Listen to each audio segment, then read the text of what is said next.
Je vais vous lire un passage ici sur la paracha que nous avons lu hier, quelque chose d'intéressant. Ça, c'est le livre Rabbeinu Behaye. La Torah, quand elle parle, dans la paracha d'hier, quand elle parle d'aller à Jérusalem pour les fêtes de pèlerinage et amener des korbanot, la Torah, elle dit Ki im elam makom asher ifhar Hashem elokechem mikol shiftechem. L'endroit que Hashem il va choisir. Mais la Torah, elle ne dit pas exactement où est-ce qu'il se trouve cet endroit. Alors ici, il dit comme ça. Hamakom azeh, cet endroit, Har Hamoriyahu. C'est l'endroit de Har Hamoriyahu où est-ce que Avraham Avinu, il a fait Akedat Yitzhak.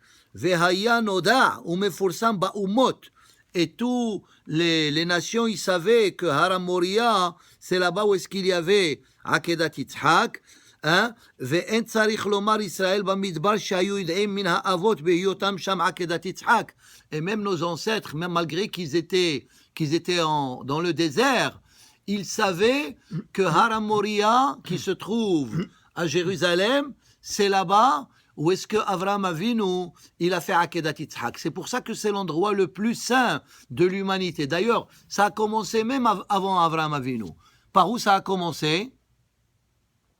Ça a commencé quand Hachem il a créé le monde. Si vous regardez Parashat Bereshit, c'est marqué Hachem Vayered Hachem. Hachem il est descendu pour créer l'être humain. Si on peut dire, dans l'histoire de l'univers, une fois, Hachem il est descendu. Malgré qu'on ne peut pas dire ça parce que Melo kol haaretz kevodo. Hachem il se trouve partout. Mais si on peut dire qu'une fois il est descendu, c'est quand il a créé Adam et Hava. Et c'était dans cet même endroit. Et c'était cet même endroit que Avraham, c'est pour ça que Avraham Avinu, il a fait Akedat Yitzhak là-bas. Et aussi Yaakov Avinu, quand il a eu le rêve prophétique, c'était du Soulam, c'était là-bas. Et c'est pour ça que cet endroit, il est tellement saint que tout le monde, ils veulent cette partie pour eux. Alors ici, il dit, il va donner 3 raisons pourquoi la Torah, elle ne donne pas exactement la place du Beth Amikdash. La Torah, elle dit juste El Hamakom, l'endroit que je vais vous indiquer. Alors ici, il donne 3 raisons. Uma shesatama katuv, Hamakom hazeh velo amar befirush, sheu Har Hamoriya. Pourquoi il dit pas que c'est Har Hamoriya? Il dit Katav Harambam, Harambam il écrit Besefer Hamoré. Ça c'est le livre Moreh Nevuchim qu'il a écrit Harambam, le guide des égarés. Alors, il dit Ki ha'alamat hamakom lishlosha inyanim. Pour 3 raisons, la Torah, elle n'a pas dévoilé l'endroit de cette place. Ha'ehad, la première, Illu yad'u, Albert écoute ça, Illu yad'u ha'umot, si les goïms, ils savaient l'endroit exactement, Kisham hatfila mitkabelet, que là-bas les prières, parce que elle te dit, si tu veux aller prier, fête de pèlerinage, où tu vas, là-bas. Si les nations, ils vont savoir que c'est là-bas, où est-ce que les prières, ils sont exaucées, Vea korbanot sham, les ratson, et celui qui amène une offrande, elle est acceptée, Yirtsu kol umma ve umma, le ahzikbo. Chaque nation, ils voudront dire, eh ben, on va prendre, si la Torah, elle aurait donné l'adresse, ah ben tout le monde va aller là-bas.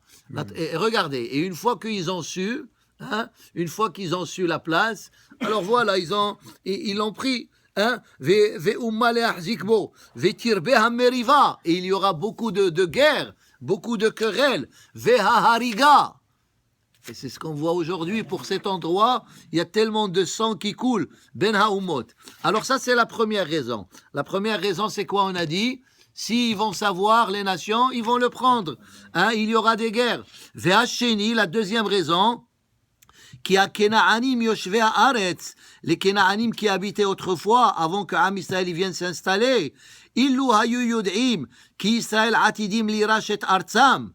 Si, ça veut dire, si la Torah elle aurait donné l'adresse, ça veut dire les Kenaanim, ils vont dire, ça veut dire que Am Israël, un jour, ils vont conquérir notre terre, et ils vont prendre tout cet endroit. Alors, comme si on leur dit d'avance, qu'est-ce qu'on va faire? C'est pas une bonne stratégie de dévoiler tes cartes.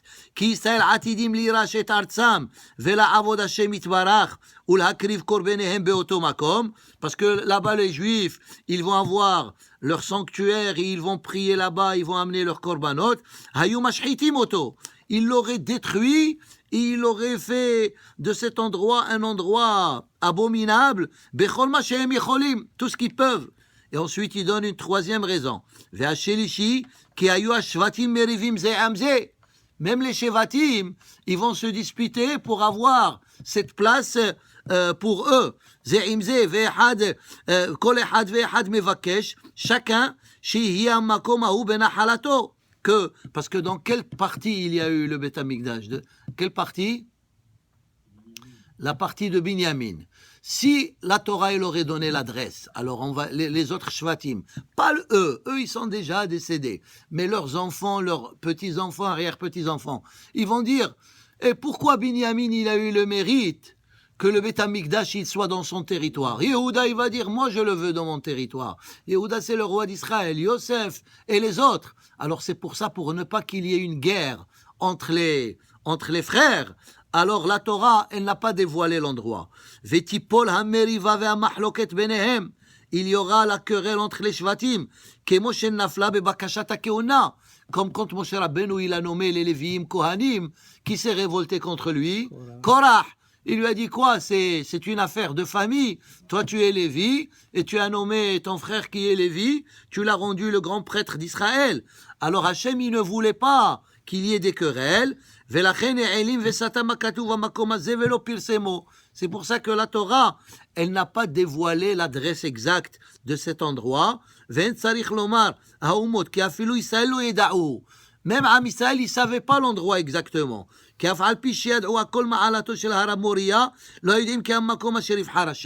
c'est pour ça que la Torah, elle n'a pas dévoilé l'endroit.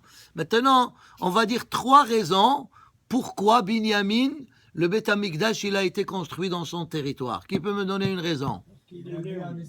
Ah, voilà. Parce que c'est le seul qui est né parmi les enfants de Yaakov Avinu. Tous, ils sont nés quand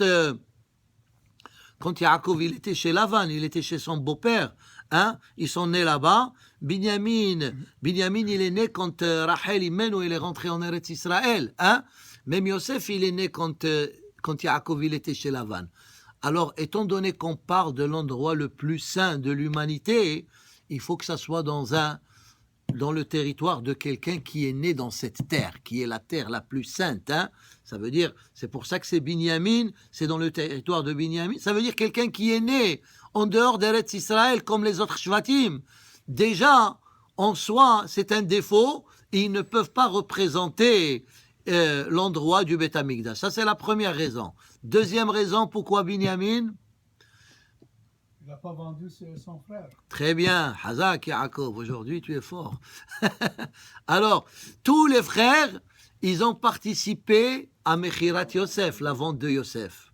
Le seul qui n'a pas participé, c'est Binyamin. Hein? Pourquoi? Parce que lui, quand ils l'ont vendu, il était avec son père. Et encore une fois, qu'est-ce que ça a à voir? Alors, lui, il mérite que le Beth Amikdash, parce qu'un des Beth Amikdash, il a été détruit à cause de Sinat Hinam. Ça veut dire la haine. Et c'est quoi Mechirat Yosef? C'était la haine des frères envers Yosef. Alors, celui qui a la haine envers autrui, il ne peut pas représenter, ou bien son territoire ne peut pas représenter le Beth Amikdash, qui est l'endroit le plus saint de l'univers. C'est pour ça que le seul Binyamin qui n'a pas participé dans Mechirat Yosef, c'est lui que le Beth Amikdash, il est dans son territoire. Et la troisième raison pourquoi Binyamin, on a construit le Beth Amikdash dans son territoire, quelle est la troisième raison?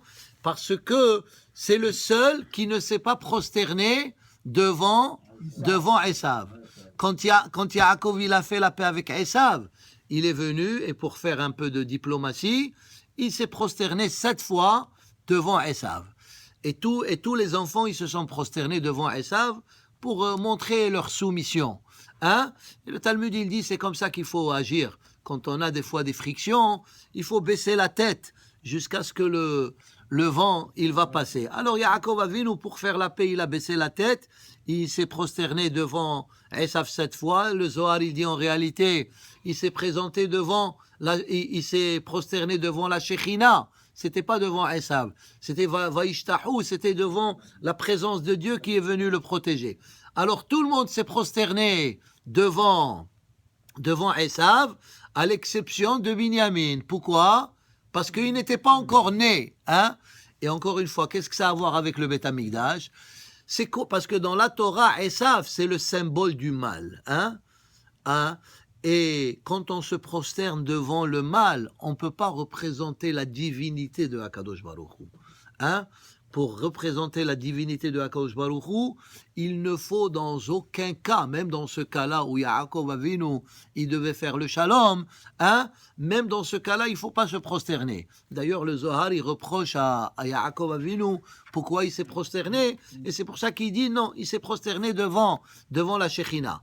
Alors, c'est pour ça que les Shevatim, étant donné qu'ils se sont prosternés devant Esav, ils ne méritent pas que le Beth Amikdash soit dans leur territoire, mais Binyamin qui ne s'est pas prosterné, alors ça veut dire il représente uniquement la divinité de Hakadosh Baruch Hu. Et C'est pour on peut dire aussi, il n'a pas connu la soumission, d'être soumis à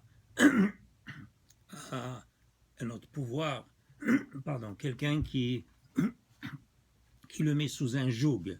Oui. C'est ça, ça veut dire il est libre. Il est libre. Ça veut dire quand tu te prosternes, ça veut dire que tu es soumis par rapport à ce que cette personne elle va demander. Mais là, quand tu te prosternes pas, ça veut dire que tu n'es pas lié à cette personne. Et d'ailleurs, c'est pour ça que quand Moshe Rabbeinu il parle de Binyamin, comment il l'appelle? Binyamin Yedid Hashem. Ça veut dire c'est l'habit, le bien-aimé de Hakadosh Baruch Hu. Baruch Adonai Le'olam, Amen ve Amen.